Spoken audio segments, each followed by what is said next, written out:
Chanakya says that we should extract nectar from poison and pick up gold from a filthy place.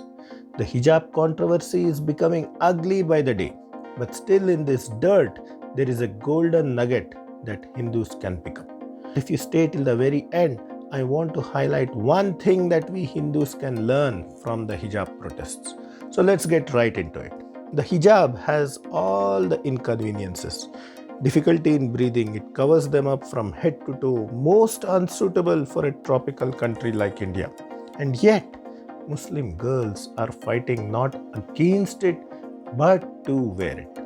In fact, the Muslims have come up with entire websites, apps with hijab fashion as the concept to glorify the usage of practice like hijab. No Muslim girls cry patriarchy of their religion. But in contrast, look at us Hindus.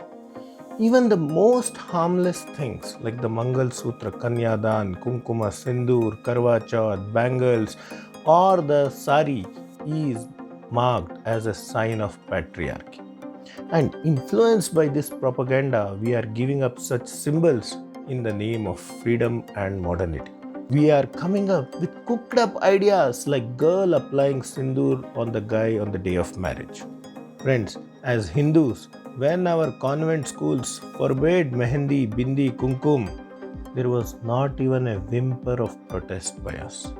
So easily they gave up our symbols. Friends, this video is to contrast how serious the Muslims are in adopting their religions, which is so restrictive, and how lax the Hindus are in adapting our own culture, which gives so much freedom. The key takeaway is this: the seriousness that the Muslims have for their religion is something that we Hindus need to develop towards our own religion. Friends, I'll give you more data points to establish this. Muslim guys do not hesitate to wear the skull cap or the kurta or the pajamas. A Muslim boy is never embarrassed to wear his traditional clothes. On the other hand, most Hindu youth do not even know how to wear a dhoti or what is called a kache panche in Karnataka. Most Hindu guys wear them only on this special ethnic day or for some marriage ritual. They are embarrassed to be seen in dhoti in front of girls. They have forgotten to even wear a dhoti. So much so that Manyavar has to create this new age dhoti pants. Muslim youth do not feel any shame to go to the mosque. Hindus, on the other hand, think it's embarrassing to go to temple. Remember Kuch Kuch Hota Hai, where the hero is going to Durga Ma's temple in a secretive way, hiding from his girlfriend. अच्छा तो राहुल खन्ना हर Tuesday मंदिर आता है। Oh shit man. College में झूठ क्यों कहा था? Actually वो लड़के मंदिर नहीं आते ना इसलिए। Even if Hindus go to the temples, they do so in whatever dress they want. So much so that temples have put up a notice board on the acceptable dress code. Muslims across the board, be it a rag picker to a blue-collared worker, observe fasting during Ramzan. How many Hindu youth observe fasting on Ekadashi or Janmashtami or Navratri? I have seen Muslims doing namaz in public places, from roads to offices to airports. Rarely have I seen any Hindu doing worship in a public place. What to speak of praying in the office or public place? Even in our homes, how many of us do daily japa, puja or sandhya vandan? Muslims have no trouble sporting a beard, but rarely, if at all, do I ever see a Hindu guy wearing tilak or namam. Friends, even some 1 or 2 generations back, wearing the tilak was so widely prevalent in our culture. Within one generation, we see such a drastic change that the percentage of Hindu youth wearing tilak has come to a miserable single digits. Muslims have full faith in the deeds of their prophet. Hindus, on the other hand, think that whatever is written in their Puranas is mythology. Mythology means study of myth, my friends. Myth is the opposite of truth. So what to speak of others calling our scriptures mythology? Hindus themselves are using such terminology to describe the Ramayana and Mahabharata. Most Muslims are firm believers of Allah, but so many Hindus are atheists or agnostics or have a couldn't care less attitude about God. They have gone to such an extent that they try to push the theory that atheism is also part of Hinduism. Muslims read their only book, the Quran, with fervor.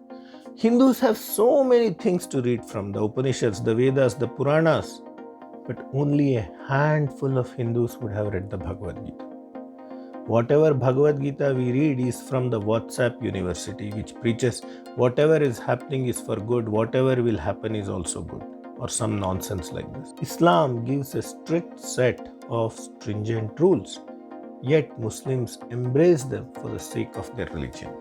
Hinduism gives so much choice, so many liberal rules, so much freedom, yet Hindus misuse that freedom and do not take any of the paths seriously. Hindus think that they can do anything and be a Hindu, or they can do nothing and still be a Hindu. We come up with lofty statements like Hinduism is a way of life, or I am spiritual but not ritualistic, to justify our wanton behavior.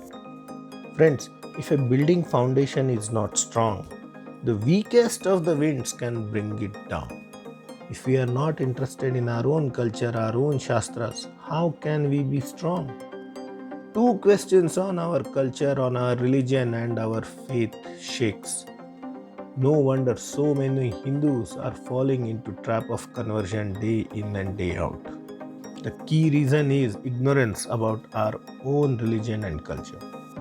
Friends, the intention of this video is not for me to sit on a high horse with a holier than thou attitude and to find faults or shame anyone, but it's a genuine concern I want to highlight on our attitude. One of the fastest way of killing something is to neglect it, ignore it, or to show apathy towards it. This neglect that Hindus have for their own culture, for their own Shastras, is the greatest danger to Hinduism. In the Bhagavad Gita, Krishna says, Yah Shastra Vidhim Utsrijya Vartate Kamakarata Na Sasiddhim Avapnoti Na Sukham Na Param Gatim. He who discards scriptural injunctions and acts according to his own whims attains neither perfection nor happiness nor the supreme destination. The Upanishads, the Bhagavad Gita, is a logical discussion between a student and a teacher. Full of questions, full of answers, full of counter questions. Let us benefit from this insightful, thought-provoking literature and be Hindu in the real sense of the term. If you'd like a Bhagavad Gita for yourself, you can check out the link in the description below. Hare Krishna. Hare Krishna, Krishna Krishna, Hare Hare.